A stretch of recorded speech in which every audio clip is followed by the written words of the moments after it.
ஒரு குறிப்பிட்ட வயசில சில பேருக்குங்க வயிறு பெருசாயிருது.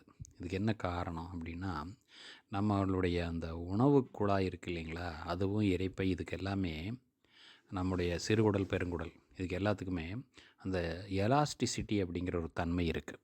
எலாஸ்டிசிட்டி அப்படின்னா என்னன்னு கேட்டிங்கன்னா, மீட்சித்தன்மைன்னு தமிழ்ல சொல்லுவாங்க. அந்த மீட்சித்தன்மைங்கிறது அது கொஞ்சம் விரிவடையும், மறுபடியும் பழைய நிலைமைக்கு வரும். இப்போ ஒரு ஸ்ப்ரிங் இருக்குன்னு வச்சுக்கோங்களேன். அந்த ஸ்ப்ரிங்கை வந்து நீங்க இழுக்குறீங்க. கொஞ்சமாக இழுத்து விட்டுட்டிங்கன்னா மறுபடியும் பழைய நிலைமைக்கு வந்துடும். ரொம்ப இழுத்துட்டிங்கன்னு வைங்க, அது பழைய நிலைமைக்கு மறுபடியும் வரவே வராது.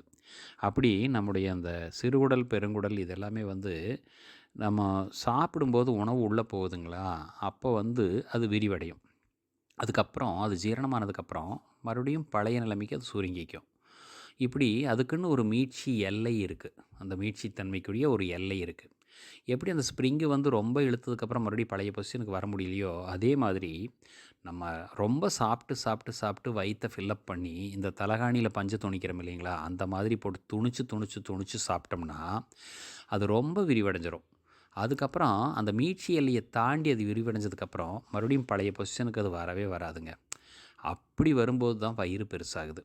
அப்போது வயிறு பெருசானதுக்கப்புறம் நம்ம வந்து அந்த மீட்சி எல்லையை தாண்டி அந்த குடல் வந்து விரிவடைஞ்சிருச்சு அப்படிங்கிறது புரியாமல் மறுபடியும் அதே அளவுக்கு சாப்பிட்டுட்டே இருக்கிறோம். அதனால் என்ன ஆகுது, பெருசான வயிறு நம்ம நீங்கள் 4 காலில் நடக்கிற விலங்குகள் எல்லாம் பாருங்கள். அதுக்கு வந்து வயிறு பெருசாகிறது சிறுசாகிறது அதெல்லாம் இருக்காது. அது விலங்கு வந்து அது பசிக்கு அளவாக தான் சாப்பிடும், அதுக்கு மேலே அது துணிக்காது, அது வேறு விஷயம். ஆனால் இது என்ன ஆகுதுன்னு கேட்டிங்கன்னா, நம்ம 2 காலில் நடக்கிறோமா, அப்போ என்ன ஆகுது, அந்த புவியீர்ப்பு விசை அப்படின்னு ஒன்று கிராவிட்டி நம்ம உடம்பு மேலே செயல்படுது. அப்போ என்ன ஆகும், இந்த விரிவடைஞ்ச அந்த குடல் அது வந்து தொந்தி அப்படின்னு அதுக்கு பேர். அது என்ன ஆகும், அப்படியே கீழ் நோக்கி அப்படியே அந்த புவியீர்ப்பு விசையால் சரிய ஆரம்பிக்கும். அப்படி சரிய ஆரம்பிக்கும்போது அந்த தொந்தி வந்து தொப்பையாக மாறிடுது. அப்போது தொந்தி தான் தொப்பையாக மாறுகிறது. தொப்பை என்பது கீழ்நோக்கி சரிந்து நிற்கின்ற ஒரு தொந்தி.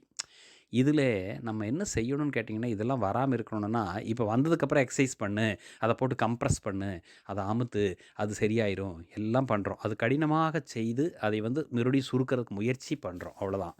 ஆனால் அப்படி முயற்சி பண்ணுறத விட நம்ம ஒரு முயற்சி பண்ணால் போதும். தொப்பையை குறைக்கணுமா, வயிற்றுக்குள் போடுகிற குப்பையை குறைக்கணும், அவ்வளோதாங்க, வேறு ஒன்றுமே இல்லை. அதை கொஞ்சம் பார்த்துக்கோங்க. ஓகேங்களா? நன்றி, வணக்கம். உங்கள் ஆர் ஜெகநாதன், சிறுமுகை.